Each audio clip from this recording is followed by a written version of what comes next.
ফ্লোরেন্সের ব্যস্ত পিয়াজ্জালে দোনাতোর ঠিক মাঝখানে দাঁড়িয়ে থাকলে মনে হবে আপনি সময়ের এক অদ্ভুত মোহনায় দাঁড়িয়ে আছেন। চারপাশে আধুনিক ট্রাফিক, কিন্তু মাঝখানে এক টুকরো সবুজ পাহাড়। সেটাই হলো ইংলিশ সিমেট্রি বা সিমিতিরো দেরলি ইংরেজি। চলুন গল্পের ছলে এর ইতিহাস আর ঐতিহ্যের পাতাগুলো একটু উল্টে দেখি। কেন এই বিদেশি কবরস্থান এখানে? গল্পটা শুরু হয়েছিল 1827 সালে। তখন ফ্লোরেন্স ছিল শিল্প সাহিত্যের মক্কা। সারা ইউরোপ থেকেই শিল্পী, লেখক আর কবিরা এখানে আসতেন। কিন্তু একটা সমস্যা ছিল। ফ্লোরেন্স তখন ভীষণভাবে ক্যাথলিক শহর। যারা প্রোটেস্ট্যান্ট বা অন্য ধর্মের, যেমন ব্রিটিশ বা আমেরিকানরা, তাদের শহরের ভেতরে সমাধিস্থ করার কোনো অনুমতি ছিল না। তাই শহরের পুরনো দেওয়ালের ঠিক বাইরে সুইস রিফর্মড চার্চ এই জায়গাটি কিনে নেয়। নাম ইংলিশ সিমেট্রি হলেও এখানে শুধু ইংরেজরা নন, বরং বিশ্বের প্রায় ৩০টি দেশের মানুষ চিরনিদ্রায় শায়িত রয়েছেন। 1870 সালের দিকে যখন ফ্লোরেন্স ইতালির রাজধানী হলো, তখন স্থপতি জুসেপ্পে পোজ্জি শহরকে নতুন রূপ দিতে চাইলেন। তিনি শহরের পুরনো দেয়াল ভেঙে বড় রাস্তা তৈরি করলেন। মাঝখানে এই কবরস্থানটি পড়ে না যাওয়ায় এখানে ধ্বংস না করে একটি আইল্যান্ড বা দ্বীপের মতো করে সাজালেন। চারদিকে রাস্তা, আর মাঝখানে উঁচু টিলার উপরে সাদা মার্বেলের সমাধিগুলো দেখতে ঠিক যেন এক একটা রূপকথার দুর্গ। এই কবরস্থানের শান্ত পরিবেশে হাঁটলে আপনি কয়েকশো বছরের পুরনো ইতিহাসের ঘ্রাণ পাবেন। এখানে এমন কিছু মানুষ শুয়ে আছেন যাদের অবদান বিশ্ব সাহিত্যে অমলিন, যেমন এলিজাবেথ প্যারেট ব্রাউনিং। ভিক্টোরিয়ান যুগের বিখ্যাত এই কবি ফ্লোরেন্সকে বড্ড ভালোবাসতেন। তার সমাধিটি এখানে সবচেয়ে বেশি দর্শনার্থী টানে। এছাড়া রয়েছেন হিরাম পাওয়ার্স, বিখ্যাত আমেরিকান ভাস্কর, যার হাতের জাদুতে পাথর কথা বলতো। ফ্রান্সিস টোলেব, বিখ্যাত ঔপন্যাসিক, যিনি তার লেখায় সমকালীন সমাজকে তুলে ধরেছিলেন। স্থাপত্য ও শৈল্পিক ঐতিহ্য, এখানে প্রতিটি সমাধি এক একটি শিল্পের নিদর্শন। মার্বেলের ভাস্কর্য, গ্রিক এবং রোমান ঘরানার মতো অনেক দেবদূত বা শোকাতুর মূর্তির দেখা মিলবে কবরের উপরে, যা কবরটিকে একটা অন্য ফিল দেয়। এখানে প্রচুর সাইপ্রাস গাছ এবং বিশেষ প্রজাতির গোলাপ রয়েছে, যা জায়গাটিকে গাম্ভীর্যের পাশাপাশি এক ধরনের স্নিগ্ধতা দেয়। 1877 সালে যখন শহরের পরিধি আরো বেড়ে গেল, তখন এখানে নতুন করে সমাধি দেওয়া নিষিদ্ধ করা হয়ে গেল। কিন্তু বিংশ শতাব্দীর মাঝামাঝি এসে আবারও সীমিত পরিসরে অনুমতি দেওয়া হলো। বর্তমানে এটি কেবল কবরস্থান নয়, একটি ওপেন এয়ার মিউজিয়াম বা উন্মুক্ত জাদুঘরও বটে। আপনি যদি বিকেলে সূর্যাস্তের ঠিক আগে সেখানে যান, তাহলে দেখবেন মার্বেল পাথরগুলোর উপরে সূর্যের নরম আলো পড়ে এক অপার্থিব পরিবেশ তৈরি করেছে। ইতিহাস প্রেমী বা স্থাপত্য অনুরাগী যে কারো জন্যই এটি ফ্লোরেন্সের অন্যতম সেরা একটি হিডেন জেম। সুখ ফেরার পথে যায় যারা, ফিরে নাহি যায়, তাদের পানে ভাটার টানে যাব রে আজ ঘর ছাড়া,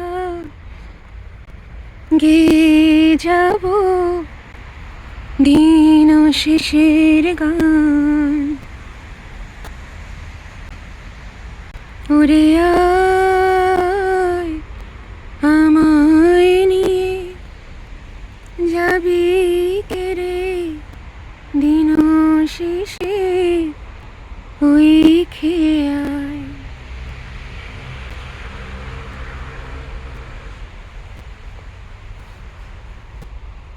1831 সালে, 71 সালে মারা গেছেন।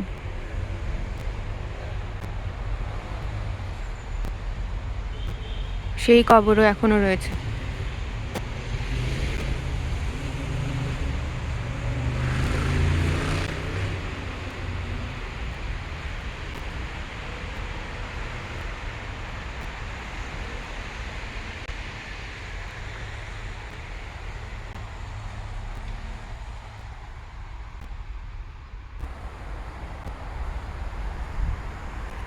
যারা চলে গেছে তারা চলে যাক, তারা তো পারে না জানিতে, তাহাদের চেয়ে তুমি কাছে আছো আমার হৃদয়ে খানিতে।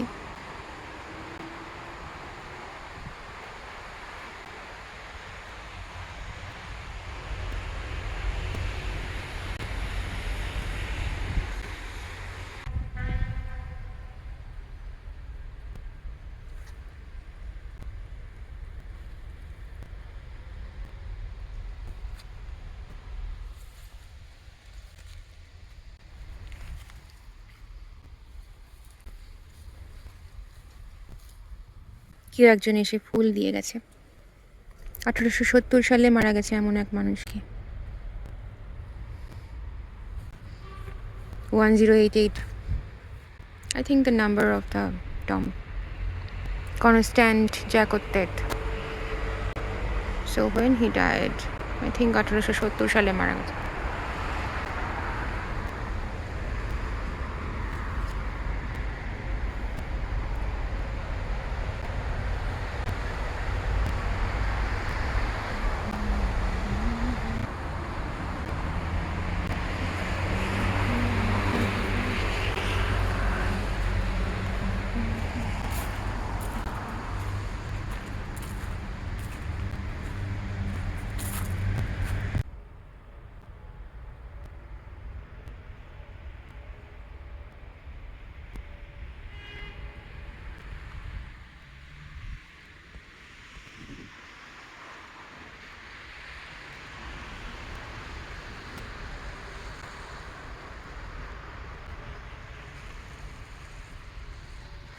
একে একে শুয়ে আছে 200-300 বছর আগের ইংলিশ জাতির মানুষেরা, যারা ফ্লোরেন্সে মারা গিয়েছিলেন বিভিন্ন সময়ে বিভিন্ন কারণে।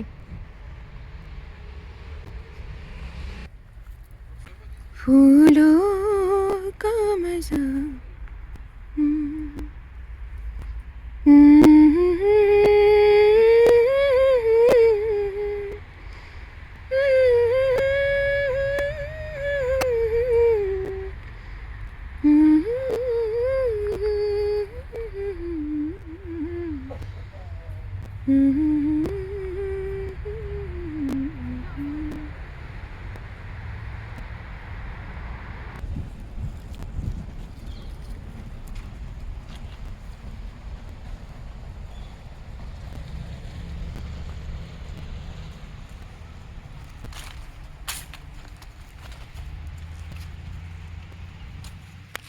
পত্র ঝরার দিন।